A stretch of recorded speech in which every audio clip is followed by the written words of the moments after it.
What's up everybody? Jadi hari ini kita bermain Mobile Legends lagi seperti kemarin. Dan tapi gue ada sedikit, gue lagi kayak pengen main satu hero, yaitu Khalid. Karena kemarin gue nonton di FYP lewat kayak ada coach alter ego seru banget main Khalid. Jadi gue pengen main Khalid dan gue akan bermain Rom. Karena sebelumnya kita sudah menang, hari ini kita tetap ngincer menang. Karena adalah poinnya bermain game. Bermain game akan seru kalau kalian menang. Bukankah seperti itu? Oke, kita sudah masuk ke dalam gamenya. Gue kayaknya mau beli ROM merah aja. Oke. Sebenarnya gue di sini ada pembahasan sedikit juga tentang. Gue ada mau membahas sedikit, topiknya adalah tentang uang. Jadi kurang lebih gue mau membahas tentang kayak gimana pola pikir gue tentang uang gitu. Kenapa mati anjing? Gimana pola pikir gue tentang uang gitu. Karena apapun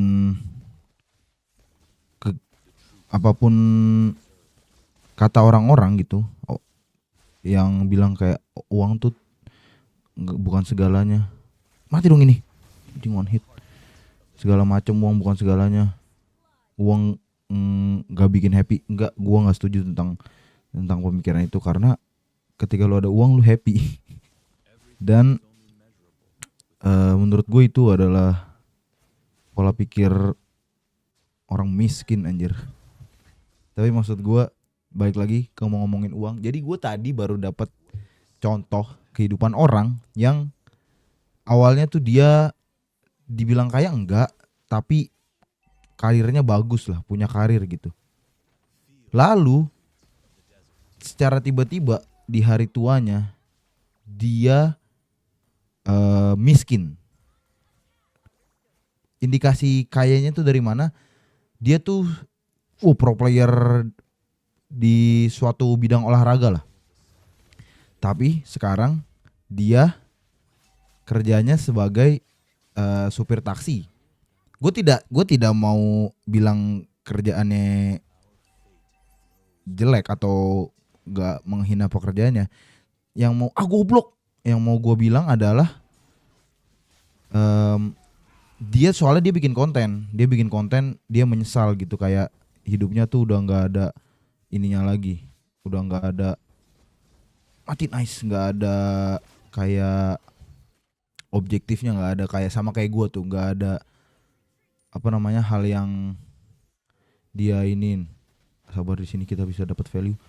Mati dong, nice gila, gue ngekill 4 cok. Nah dia bilang kayak dia udah nggak ada apinya lagi gitu, udah nggak ada semangatnya lagi di hidup gitu. Maksudnya bukan dia mau bunuh diri atau gimana ya, tapi kayak nggak ada hype-nya lah gitu. Terus setelah gue diceritain bahwa dia adalah dulu pro player olahraga tertentu gitu.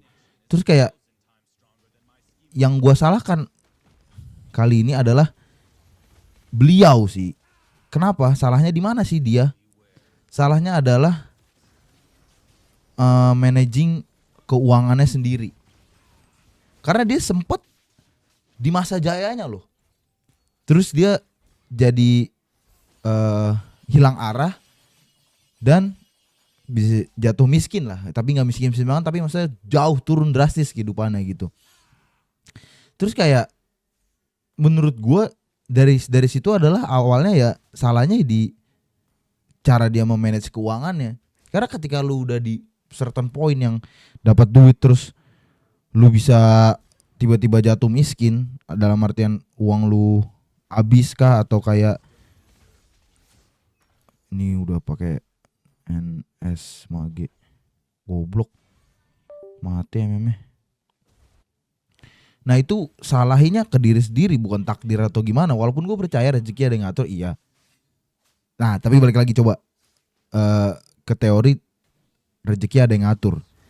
Menurut gue itu juga kalimat yang lumayan bullshit. Karena menurut gue orang yang percaya, gue percayanya adalah rezeki itu kalau kalian belum dapat yang seperti yang kalian pengen, itu artinya kalian belum siap mendapatkan rezeki sebanyak yang kalian pengen. Kalau gua di situ, jadi kalian masih dikasih waktu untuk belajar cara memanage kehidupan kalian sampai nanti kalian dapat momen di eh, pendapatan atau uang, certain uang yang kalian mau gitu. Jadi kalian masih dikasih waktu untuk belajar lah kurang lebih. Kalau menurut gua di situ, kayak misalkan kalau misalkan rezekinya masih dikit terus segala macem, ngeluh terus kerjaannya, oh fuck, oke nice, gue mesti cabut sih, aduh. Nah, kalau di situ gue percayanya seperti itu. Jadi kalau misalkan gue belum mendapatkan uang sebanyak yang gue mau, ya tandanya gue belum siap dan gue masih dikasih waktu untuk belajar. Tapi kalau misalkan udah dapat uang, dapat karir yang bagus, dapat uang yang banyak, terus kalian terjerumus lagi ke kemiskinan, yang salah diri kalian sendiri. Karena kalian tidak paham yang namanya managing uang. Nah, di situ penting banget tuh sebagai manusia produktif yang tinggal dan membiayai diri sendiri. Itu hal yang sangat gue concernin ya, memanage uang. Walaupun gue belum kaya, tapi gue udah ngerti cara memanage uang gitu. Dan memanage uang tuh gak harus tunggu kaya, teman-teman semuanya, menurut gue. Dan yang gue pelajarin gitu.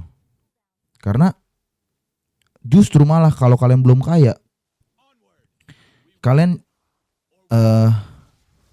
akan jauh lebih enak untuk belajar memanage uang, menurut gue. Oke, sabar di sini. Mau ada war, oke, nice, mati. Haya, oke, gue di sini heal aja.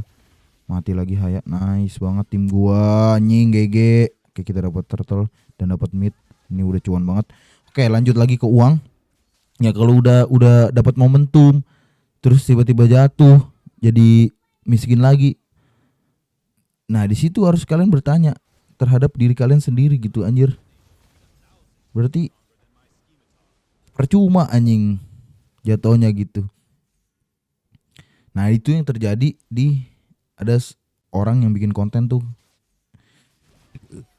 Dia bilang kayak dulu dia tiap minggu drag race lah, maksudnya balapan gitu, yang balapan tuh hobi orang kaya anjir gitu. Terus dia top Asia up di sport itu di olahraga itu dia top Asia. Terus dia miskin sekarang. Salahnya di mana? Salahnya di elu. Karena tapi balik lagi nih, udah muter-muter terus nih. Misalkan ada pertanyaan, emang managing uang tuh gimana sih, atau cara belajarnya gimana sih gitu. Kalau gue sih simple. Mungkin karena circle gue Cina, tanda kutip, maksudnya teman gue tuh banyak Cina. Jadi mereka tuh namanya uang tuh concern banget. Dan beruntungnya gue dapat temen yang kayak gitu, jadi gue bisa belajar. Nah dari situ berarti adalah poinnya, kalian perbanyak teman, perbanyak networking, ya pasti bisa belajar sesuatu gitu. Kalau kalian banyak teman gitu, pasti mereka mau ngajarin lah segala macem. Dan yang sudah pasti, makin banyak teman, makin banyak dapat pelajaran gitu. Karena makin banyak orang, perspektifnya makin banyak, pelajarannya makin banyak gitu. Pertama tuh teman, circle. Kedua, gue belajar dari mana sih tentang keuangan gitu, memanage uang lah segala macem. Mentor, dalam artian orang yang lebih tua daripada gue. Karena cara belajar paling enak adalah, teman-teman, belajar dari pengalaman orang lain, belajar dari kesalahan orang lain. Nah gimana cara dapetinnya? Ya orang yang lebih tua, pengalamannya lebih banyak, hidupnya lebih lama, lebih cepat, lebih duluan ngelihat matahari daripada kita, pasti banyak ininya. Nice banget Cang. Pasti banyak pembelajaran hidupnya gitu. Nah, itu yang gua dapat gitu dari orang-orang yang lebih tua dari gua, dan untungnya mereka mau mengajari gua gitu. Cara memanage keuangan yang bukan baik dan benar, tapi setidaknya em, berguna di kehidupan gitu. Karena baik dan benar kan, apalagi masalah uang, itu balik lagi ke pribadi lepas pribadi, benar salahnya gitu, subjektivitasnya tinggi gitu. Tapi ya pasti ini ngapain? Aduh, salah gua loncat kocak. Apa? Tapi ya itu pasti ada pembelajarannya gitu. Ada bukan rumus, tapi kayak dia ngasih perspektif lah gitu. Gini loh cara memanage uang gitu. Dan itu yang sangat gua pegang teguh untuk agar hidup gue tuh tidak berantakan banget gitu.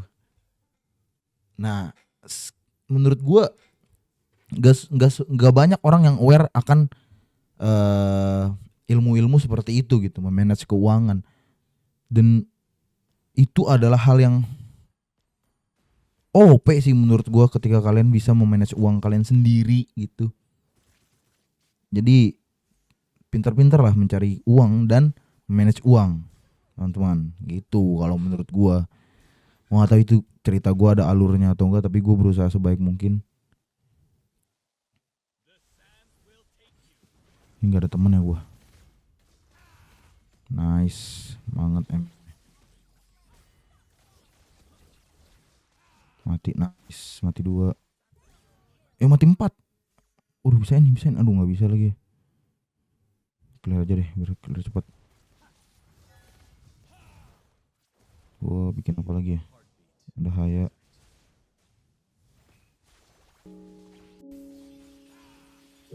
Nice, rata, nice banget Paku. Oke, ada minion. Ini kita bisa end nih, tinggal Leslie doang. Gue tinggal majuin Leslie-nya. Nice, Leslie-nya ke stun. Nice, kita menang lagi. Apakah ini streak kemenangan gue di channel ini? Tapi ya itu balik lagi ngomongin uang. Kalau kalian tidak mau hidup susah, belajar cara memanage keuangan. Itu dari saya. Sekian dan terima kasih.